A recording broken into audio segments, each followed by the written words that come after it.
കൊടുംവേനലിൽ യാത്രക്കാർക്ക് തണലും തണുപ്പുമൊരുക്കി ആലപ്പുഴയിലെ AYF പ്രവർത്തകർ.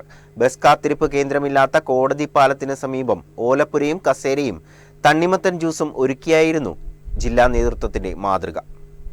കൊടുംവേനലിൽ യാത്രക്കാർക്ക് തണുപ്പും തണലും ഒരുക്കിയിരിക്കുകയാണ് AYF പ്രവർത്തകർ. ആലപ്പുഴ ജില്ലാ കോടതിപ്പാലം പൊളിച്ചു പണിയുന്നതിനാൽ മുഹമ്മ, തണ്ണീർമുക്കം, കോട്ടയം ഭാഗത്തേക്കുള്ള KSRTC ബസ്സുകൾ ജില്ലാ കോടതിപ്പാലം വരെ മാത്രമേ സർവീസ് നടത്തുന്നുള്ളൂ. ഈ ഭാഗത്ത് പാലം നിർമ്മാണത്തിന്റെ ഭാഗമായി കെട്ടിടങ്ങൾ, മരങ്ങൾ എന്നിവ നീക്കം ചെയ്തിട്ടുള്ളതിനാൽ നട്ടുച്ച വെയിലത്തും യാത്രക്കാർ റോഡിൽ തന്നെ ബസ് കാത്തു നിൽക്കേണ്ടതായി വരുന്നത് വലിയ ബുദ്ധിമുട്ടാണ് സൃഷ്ടിച്ചിരുന്നത്. ഇതിന് പരിഹാരമായാണ് പ്രവർത്തകർ യാത്രക്കാർക്കായി SDV ഗേൾസ് സ്കൂളിന് മുൻവശം ഓലമേഞ്ഞ പുരയും നിലത്ത് കയറ്റുപായയും കസേരകളും ഒരുക്കിയതോടൊപ്പം തണ്ണിമത്തൻ ജ്യൂസും നൽകിയത്. പരിപാടിയുടെ ഉദ്ഘാടനം ജില്ലാ പ്രസിഡന്റ് ബൈരഞ്ജിത്ത് നിർവഹിച്ചു. ആലപ്പുഴ മണ്ഡലം സെക്രട്ടറി നിജു തോമസ് അധ്യക്ഷത വഹിച്ചു. നേതാക്കളായ M Kannan, KS Shyam, Nawaz Basheer, KS Shibu, R Sachin തുടങ്ങിയവർ നേതൃത്വം നൽകി.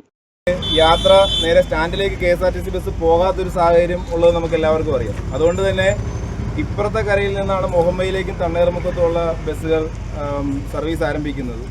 അങ്ങനെ ഇപ്പുറത്ത് ആരംഭിക്കുന്നത് കൊണ്ട് നമ്മുടെ ഈ പാലത്തിൻ്റെ നിർമ്മാണവുമായി ബന്ധപ്പെട്ട് കടകളും മരങ്ങളും എല്ലാം മുറിച്ച് മാറ്റിയതുകൊണ്ടും കടകൾ നീക്കി സ്ഥാപിക്കുകയൊക്കെ ചെയ്തുകൊണ്ട് നല്ല വെയിലാണ്. ഇപ്പോഴത്തെ ഉഷ്ണത്തിൻ്റെ ഒരു ബുദ്ധിമുട്ട് നമുക്ക് എല്ലാവർക്കും അറിയാം.